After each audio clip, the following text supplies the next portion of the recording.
mapagpalang araw mga kataba. Yun, yung minimension ko na pag nag-uulan na ganito,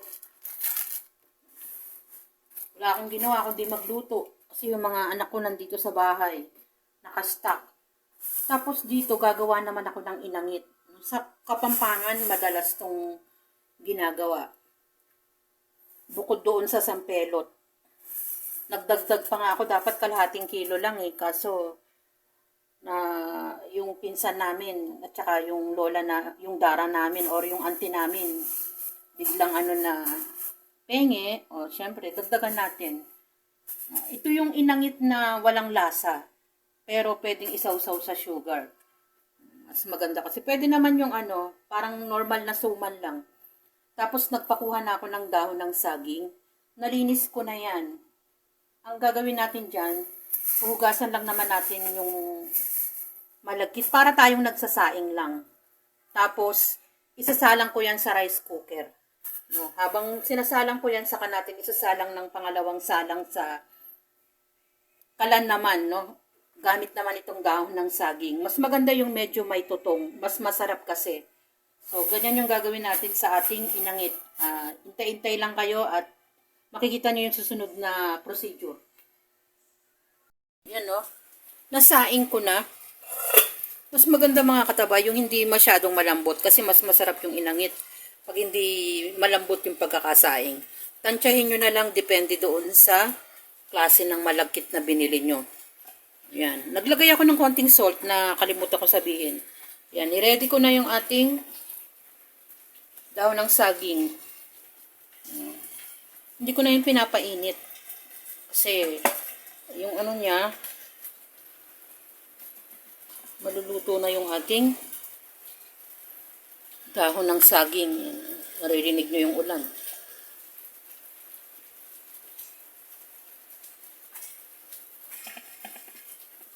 Tapos, pag sinalang nyo to sa kalan, di masyadong malakas ang apoy. Katamtamang lang, low to medium heat.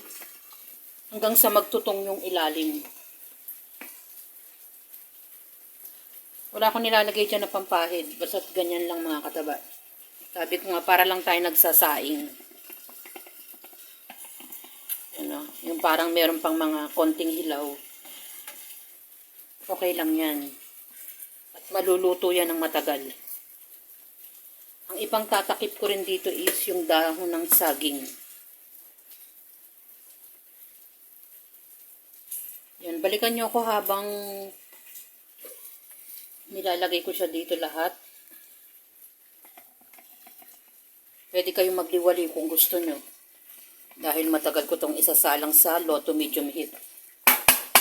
30 to 40 minutes. Basta't nakita ko na nagtutong na. Mas masarap kasi yung ilalim nun. Balikan natin. Yan mga kataba. Binaligtad ko na to. Hindi ko na lang pinakita dahil mahirap siyang baliktarin at napalaban ako sa pagbabaligtad. Ayan. Yan yung minimension ko. Yan yung ganyan na mas masarap yan mga kataba. Yung tutong. Ayan, nabaliktad ko na yan. Mas maganda kasi pag yung kalahating kilo lang. Madali lang siyang baligtarin.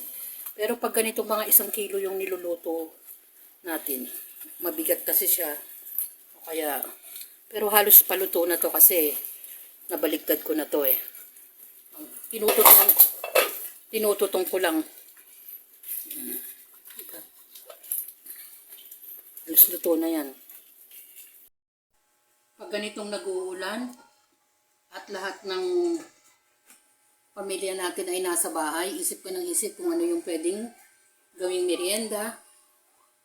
At hapunan na rin mga kataba dahil meron niyang kapartner na champurado. Pwede nyo nga lagyan ng tuyo yung ating champurado. Ito naman ay inangit.